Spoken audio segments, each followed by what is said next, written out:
Alright, this is my final part of my 64 collection. I do not have that many games. I gotta get some more games for this system right here. But before I get to my final 64 collection, I'd like to thank Mevins 1182, Snipe VC, The Devil's Burning, Summer Toths, that's Summer Tothes,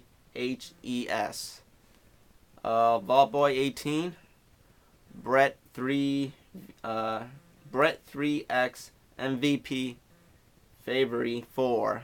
That's Brett 3X MVP FAVRE 4, and West Gross Customs.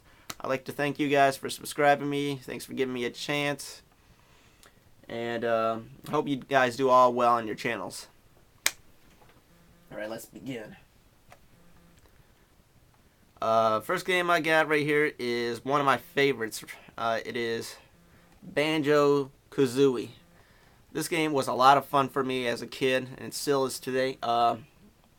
Pretty much you just got to collect a whole bunch of puzzle pieces. It's similar to like Super Mario 64. Like with Super Mario 64, you collect a bunch of stars, and this one you just collect a bunch of puzzle pieces. You got to form all the puzzles again to enter another world. The main villain though is a witch. I can't think of her name right now, but the only thing that this game probably bugged the hell out of me was the voices. I mean, they don't talk; they just make strange ass noises like. I mean, that's all they did right there. And it was kind of annoying at times, but the game is really fun. You guys got to get Banjo-Kazooie. Next game is Banjo and Tootie. Now with Banjo-Kazooie, you had to save Banjo's sister, and for some reason they called this one Banjo and Tootie is not even involved in this game.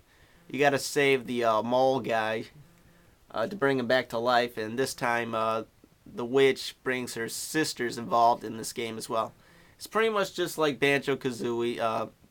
More puzzles. I mean, I think the same amount of puzzles. You just got to put them all together again.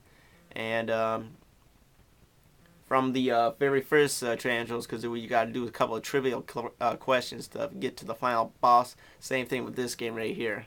This game was much more challenging though. But I have to say that you guys got to get both Banjo-Kazooie and Banjo and Tootie. They're both fun games right here.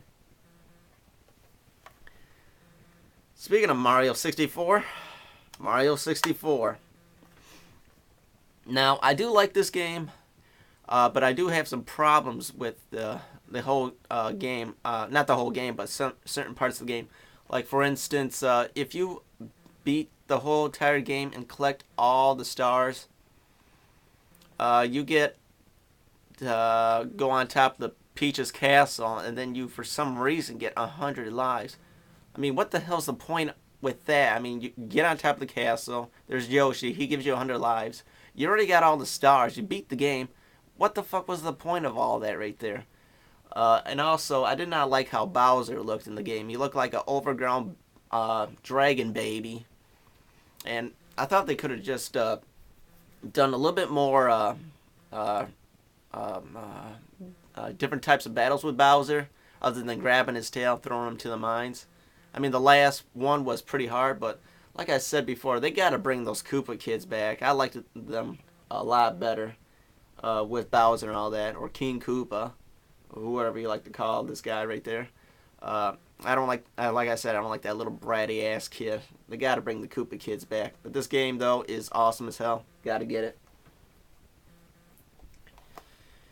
And one of my favorite games right here for the 64, it is Paper Mario.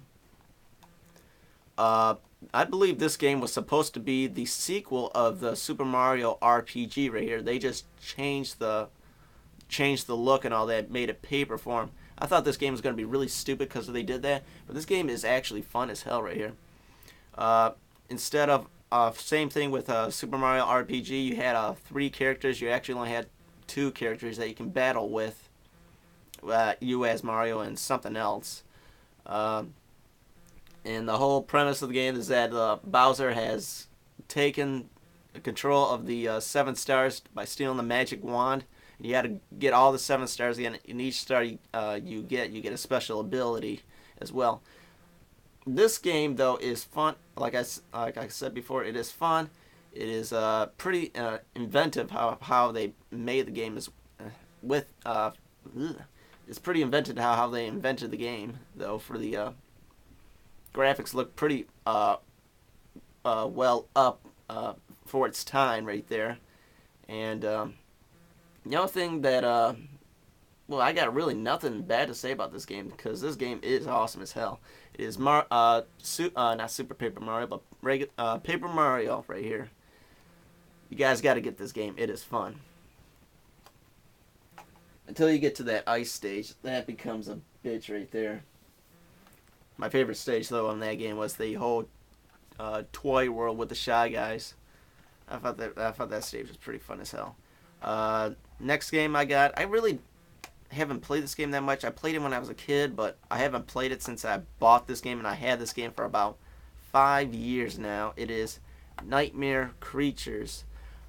I know that you can be a priest, a battling priest, or some woman. I don't know what the story is and all this. I know when I was playing the game, though, I always got my ass kicked on the very first boss. I'm not sure if this is a pickup or a mediocre game right now, but I can't remember that much of it as when I was a kid, though. Like I said, I only got to that very first boss and I always got my ass whipped right there. I gotta replay this game again, but it's Nightmare Creatures. Now, if you liked the whole WCW versus NWO Revenge and the No Mercy for WWF, what was called WWF, now it's WWE, and WrestleMania 2000, you gotta give thanks to WCW and NWO World Tour right here. This is what they started with, how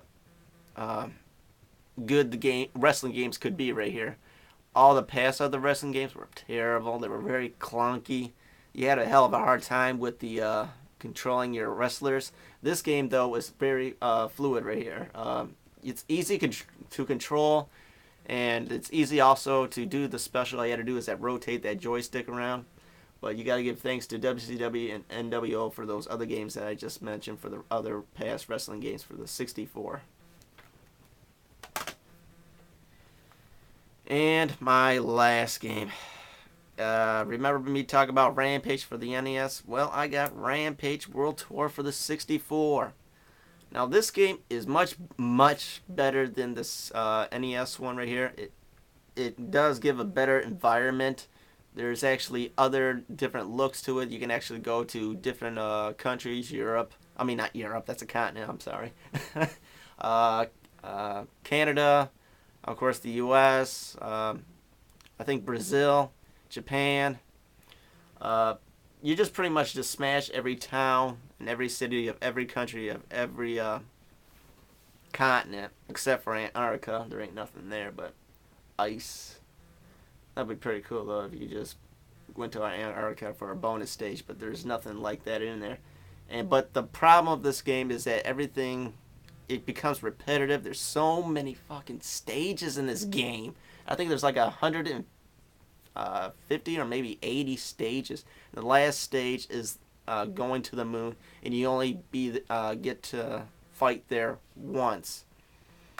This game, I have to say, it's nothing more than a pass right here. There's nothing that great about the game other than mowing a bunch of people, but that gets old very fast right there. And there's also like a new character right there of a wolf. Like I said, this is just more of a pass. Well, this is Shaka Drone 911 saying thank you for watching.